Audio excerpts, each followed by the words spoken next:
குமராவில் பெரும் தீ விபத்து. உப்பு தூணாக மாறிய லோத்தின் மனைவி. மீன் வயிற்றில் 3 நாட்கள் உயிரோடு இருந்து உலக சாதனை. வெற்றிகரமாக நினைவேக்கு வந்து சேர்ந்த யோனா தீர்க்கதரிசி. வேதாகம நற்சாட்சி விருதுகள். உத்தமமாய் நடந்த விசுவாச வீரர்களுக்கு அறிவிப்பு. பூலோகத்தின் பல இடங்களில் வீண் கவலை என்னும் வறண்ட வானிலை. அன்பு, சந்தோஷம், சமாதானம் ஆகிய பின்மாறி மழை பெய்ய விசுவாசிகளுக்கு வேண்டுகோள். சூசான் நகரில் நடைபெற்ற சாம்பியன்ஷிப் போட்டி. முந்தைய சாம்பியன் ஆமானை வீழ்த்தி பட்டம் பெற்றார் எஸ்தர் ராணி. விரிவான செய்திகள். வணக்கம். செய்திகள் வாசிப்பது உங்கள் காவ்யா மற்றும் பிரியதர்ஷினி.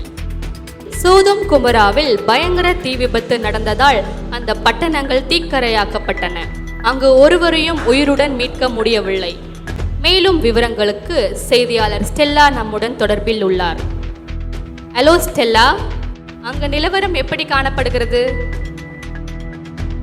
வணக்கம் பிரியா. இங்கு மறைத்து போன ஒருவரையும் அடையாளம் காண முடியல. இங்கு ஒரே சாம்பலும் புகையுமா காணப்படுது. அங்கு யாராவது உயிருடன் உள்ளார்களா? தற்போதைய நிலவரப்படி இங்கு யாரும் உயிருடன் இல்ல. ஆனா ஒரே ஒரு குடும்பம் மட்டும் தப்பித்து சென்றதாக சொல்லப்படுது.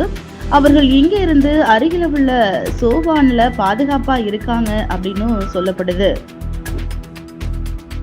உங்க தகவலுக்கு நன்றி ஸ்டெல்லா. சோவானில் இருந்து தப்பிச் சென்ற குடும்பம் யார் என்பதை குறித்த தகவல் இன்னும் சில நேரத்தில் தெரியப்படும். இப்பொழுதும் சோவானில் இருந்து மறுபடியும் செய்தியாளர் ஸ்டெல்லா நம்முடன் தொடர்பில் உள்ளார். ஹலோ ஸ்டெல்லா, சோவானில் நிலவரம் எப்படி உள்ளது? உயிர் பிழைக்க தப்பிச் சென்றவர்களின் விவரம் ஏதாவது தெரிய வந்ததா? நிச்சயமாக பிரியா. சோவான்ல உயிர் பிழைத்தவர்கள் மிஸ்டர் லோத்தும் அவருடைய மனைவியும் அவருடைய 2 பிள்ளைகளும்னு தெரிய வந்திருக்கு. ஆனா நாங்க பார்த்தது லோத்துவையும் 2 பிள்ளைகளையும் தான் பார்த்தோம். அவருடைய மனைவி உப்பு தூணா நிற்பதையும் பார்த்தோம்.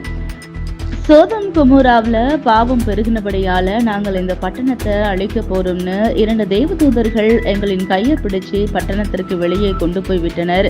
ஆனால் என் மனைவியோ திரும்பி பார்த்து உப்புத்தூண் ஆகிவிட்டால்னு மிஸ்டர் லோத் வந்து பேட்டியளித்ததையும் நம்ம காண முடிகிறது. உங்கள் தகவலுக்கு நன்றி ஸ்டெல்லா.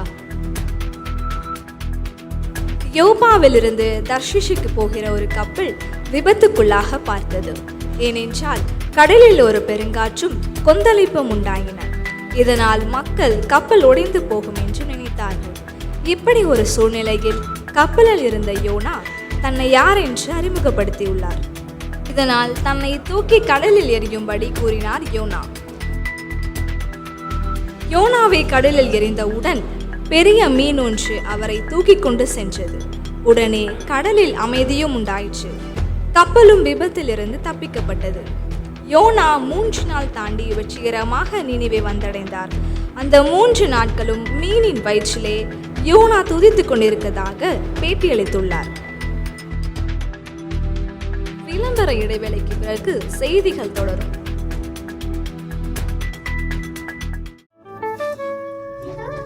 உடல் ஆரோக்கியத்துக்கு ஆரோக்கிய பால் குடிங்க. ஆவி, ஆத்மா, சரீரம் ஆரோக்கியமாய் இருக்கணும்னா திருவசனமாகிய களங்கம் இல்லாத ஞானப்பாலை குடிங்க.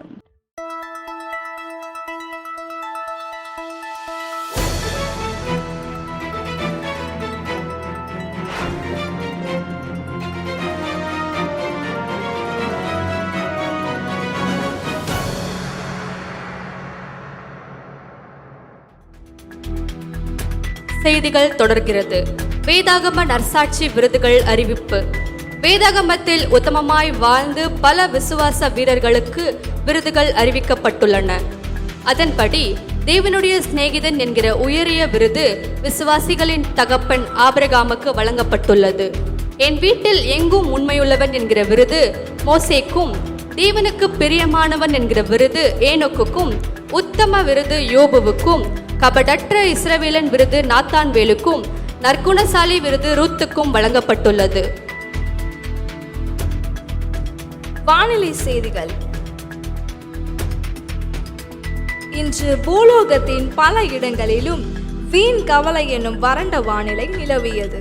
இதன் காரணமாக கோபம் என்னும் சூறாவளி காற்று வேகமாக வீசியது.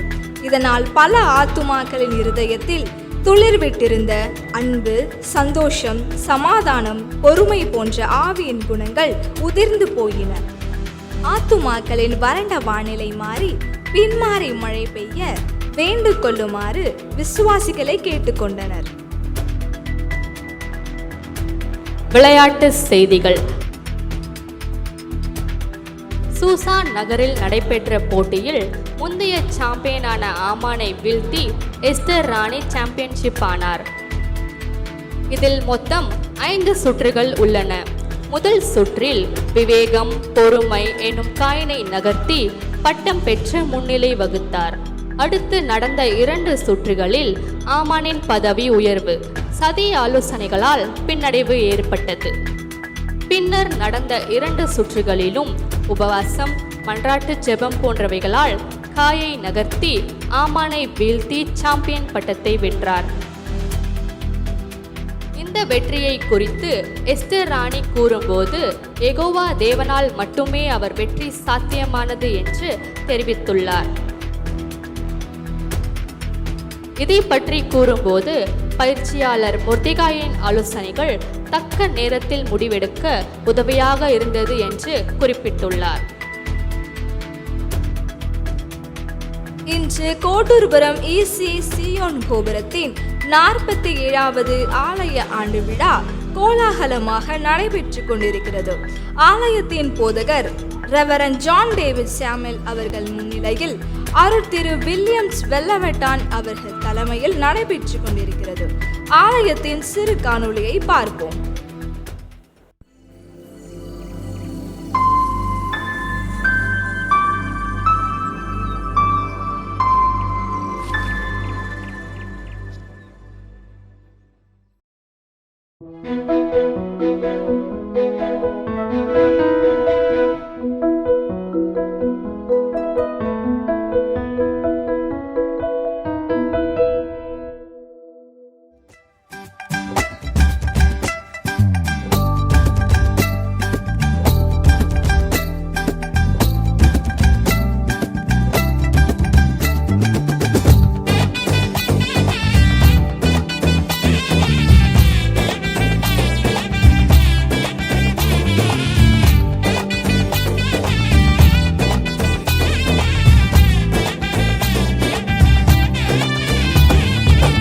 வருஷத்தை நன்மையால் முடிசூட்டும் தெய்வமே, வற்றாத கிருபைகளால் என்னை என்றும் நடத்திடுமே.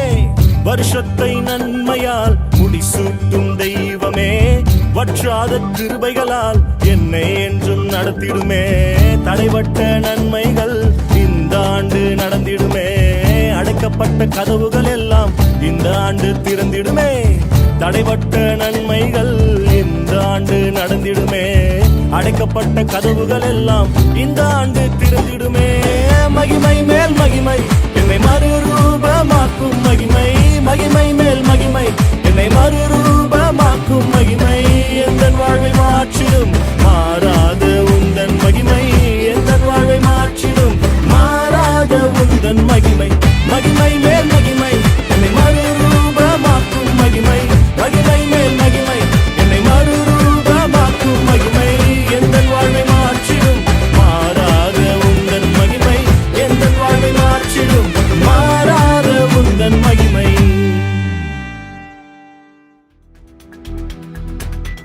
மீண்டும் பைபிள் நியூஸ் செய்திகளுடன் இணைந்திருங்கள். இப்படிக்கு உங்களிடமிருந்து விடைபெறுவது உங்கள் காவ்யா மற்றும் பிரியதர்ஷினி. நன்றி.